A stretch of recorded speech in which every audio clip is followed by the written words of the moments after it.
खुलुमबाय बयखौबो फिन खेबसे चेनेलाव बरायग्रोनानै लानाय जाबाय। रायजोफोर आङो सिखारलायबाय नै एसे गेट रेडि जाबाय, दुगैखांबाय आरो एसे देलायबाय आरोना। दा ओंखारलांनोसै डिउटि फारसे थांनोसैलाय टाइम जालायबाय। माथो खालामबावनो बिदिनोसै आरोना। बाहेरावबो गोबांथार खस्थ' जायो आरो स्ट्रागलबो खालामनांगौ। बिदिब्ला नैबे समावहाय मोननैसो आपडेट्स लानानै फिन खेबसे चेनेलाव फैफिनबावनाय जाबाय। जायफोरा मोजां मोनो नायलांनो हागोन आरो गोसो गैयैफ्रा स्किप खालामनानै ओंखारलाङोब्लानो जाबाय। जागायलांदिनि जोङो मिथिनो मोनखादों जोबोद दुखुनांथाव जाथाय, मा बुंनो ना। आजिखालि ओरैबायदि डेन्जारेस जाथाय जरा जाबाय। गोजौनियाल' नङा, गाहायनियाबो जायो। जोंहा गारि गोलावाबो जायो। ट्रेनाबो ओरैबायदि गेजेर गेजेर जोङो एक्सिडेन्टफोर जाबाय थानायखौ नुनो मोनो ना।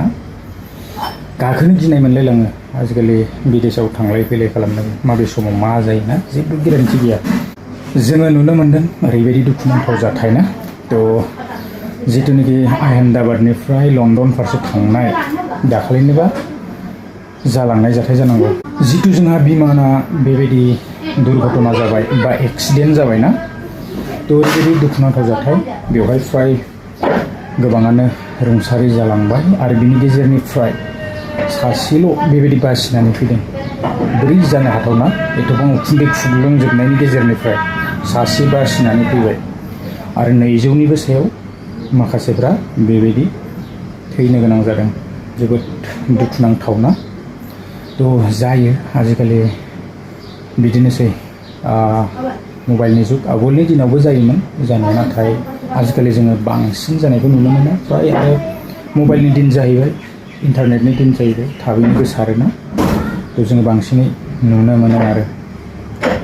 जियानो हक, बिदिब्ला गुबुन मोनसे आपडेट्सआव थांदिनि। बे आपडेट्सआ जाहैबाय जोंहा PM किसाननि जितु 20 नम्बर इनस्टलमेन्ट, बियो अलरेडि FTO प्रसिडा येस जाबाय। फैसाया दिनैनि बिथोराव हाबनो हागौ, दा बेलासिफोरावहाय, आरो नङाब्ला खायफा गाबोनसिमबो एकाउन्टआव क्रेडिट जानो हागौ आरोना। अलरेडि FTO प्रसिडा येस जाखाबाय आरो जायफोरना येस जाबाय मोनसिगोन। बारा गोबाव गैला, नेनानै थादो दसे आरो